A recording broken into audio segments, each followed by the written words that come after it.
Malkajgiri municipal corporation లో పదవి విరమణ పొందిన అధికారి అశోక్ రెడ్డిని అదే హోదాలో కొనసాగించే ప్రయత్నాలను వెంటనే నిలిపివేయాలని రాష్ట్ర నిరుద్యోగ JAC chairman TPCC ST cell vice chairman Bhimarao Nayak ప్రభుత్వాన్ని కోరారు. ప్రభుత్వ నిబంధనల ప్రకారం పదవి విరమణ పొందిన అధికారి స్థానంలో సీనియారిటీ ప్రకారం అర్హులైన అధికారులకు అవకాశం కల్పించాల్సి ఉంటుందని, అలాంటి సమయంలో రిటైర్డ్ అధికారిని తిరిగి కొనసాగించడం పరిపాలనా నిబంధనలకు విరుద్ధమని ఆయన పేర్కొన్నారు. రాష్ట్రంలో నిరుద్యోగ సమస్య తీవ్రంగా ఉన్నవేళ పదోన్నతులకు అర్హులైన అధికారులను పక్కనబెట్టి రిటైర్డ్ అధికారులకు ప్రాధాన్యం ఇవ్వడం ఉద్యోగ వర్గాల్లో అసంతృప్తికి దారి తీస్తుందని భీమరావు నాయక్ అన్నారు.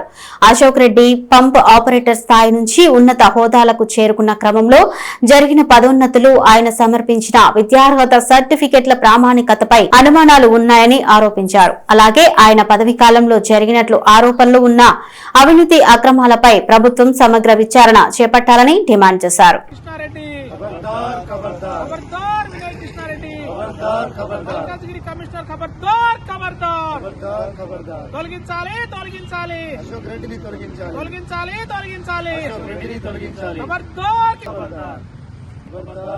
ప్రభుత్వాన్ని బదనాం చేసే కార్యక్రమాలు ఏ తీసుకున్నా ఖబర్దార్ కృష్ణారెడ్డి. ప్రభుత్వాన్ని చెడ్డపేట తీసుకొచ్చిన ఎవరైనా సరే సాయించాం. ఖబర్దార్ కృష్ణారెడ్డి.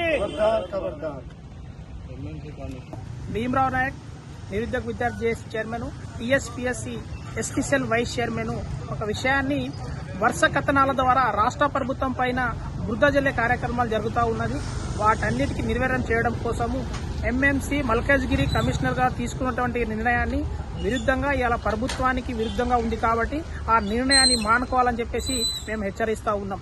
ఎందుకంటే రిటైర్మెంట్ అయినటువంటి వాళ్లను తిరిగి అదే పదవిలో కొనసాగించడం వలన ఇటు ఉద్యోగస్తులలో గాని ఇటు నిరుద్యోగ విద్యార్థులలో గాని ఉద్యోగాలు లేక నిరుద్యోగులు ఒకవైపున విద్యార్థులు ధర్నాలు చేస్తా ఉన్నారు. అదేవిధంగా సీనియారిటీ ప్రకారం ఉన్నటువంటి అధికారులు కూడా నెక్స్ట్ ప్రమోషన్ పొందే వాళ్ళు కూడా ఆటంకం కలుగుతుంది. కాబట్టి ఇటువంటి విషయాలను మానుకొని సీనియారిటీ ప్రకారం ఉన్నటువంటి అధికారులని అవకాశం కల్పించాలి.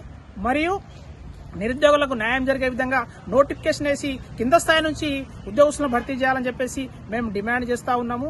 మీరు ఏదైతే ప్రయత్నాలు చేస్తా ఉన్నారో అశోక్ రెడ్డి విషయానికైతే తీవ్రంగా మేము వ్యతిరేకిస్తా ఉన్నాము. ఎందుకంటే ఆయన గతంలో ఆల్రెడీ అనేక అవినీతి ఆరోపణలు ఎదుర్కొన్నటువంటి వ్యక్తి. ఒక వాటర్ పంప్ హౌస్ ఆపరేటర్ నుంచి ఇలా ఎస్సీ స్థాయికి ఏ విధంగా వచ్చిండు, ఎన్ని అడ్డదారులు తొక్కి వచ్చిండు అనే విషయాన్ని మేము ప్రశ్నిస్తా ఉన్నాం. ఇలా సమాజం మొత్తానికి అశోక్ రెడ్డి గురించి ప్రత్యేకంగా చెప్పాల్సిన అవసరం లేదు. ఆయన విద్యా అర్హతలు కూడా ఫేక్ డాక్యుమెంట్లతోనూ మళ్ళీ ఫోర్జరీ డాక్యుమెంట్లతో వచ్చిండు.